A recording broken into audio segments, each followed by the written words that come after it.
আজ দুপুরের লাঞ্চে সুস্বাদু মাছের মাথার মুড়ো দিয়ে গোবিন্দভোগ চালের মুড়ি ঘন্ট। আমরা তো এটাকে মুড়ি ঘন্ট বলি, তোমরা কে কী বলো একটু জানিও।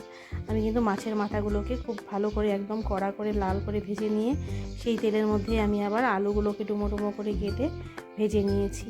আমি তো এমন করেই বানাই, মানে এই মানে মাছের মাথা দিয়ে রান্নাটা না অনেকে অনেক রকমভাবে বানায়। আমি আবার এমন করি, এই গোবিন্দভোগ চালটাকে দিয়ে নুন হলুদ দিয়ে ভাজা ভাজা করে ওখানে মশলা তো যেই মশলা আমরা সবসময় ইউজ করি, জিরে হলুদ গুঁড়ো, লঙ্কার গুঁড়ো, ধনের গুঁড়ো, আর এই যে আদা বাটা, একটু পেঁয়াজ বাটা, এইসব দিয়ে ভালো করে নাড়াচাড়া করে একটু জল দিয়ে পরিমাণ মতন সেখানে একটু মিষ্টি দিয়ে নিলাম, কারণ মাছের মাথার মুড়ি ঘন্টর মধ্যে একটু মিষ্টি না দিলে একদম ভালো লাগে না।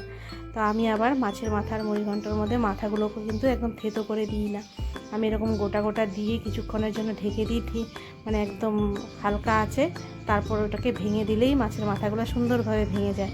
তো আমি আর বেশি ঘেটে দিই না। তারপর নামানোর আগে ঘি গরম মশলা দিয়ে এটাকে নামিয়ে নিলাম।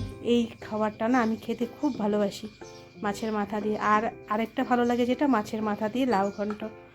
তো এই দুটো আমার কিন্তু খুব প্রিয় খাবার। তো তোমরা সকলেই ভালো থেকো। আজকের জন্য এতটুকু, বাই বাই।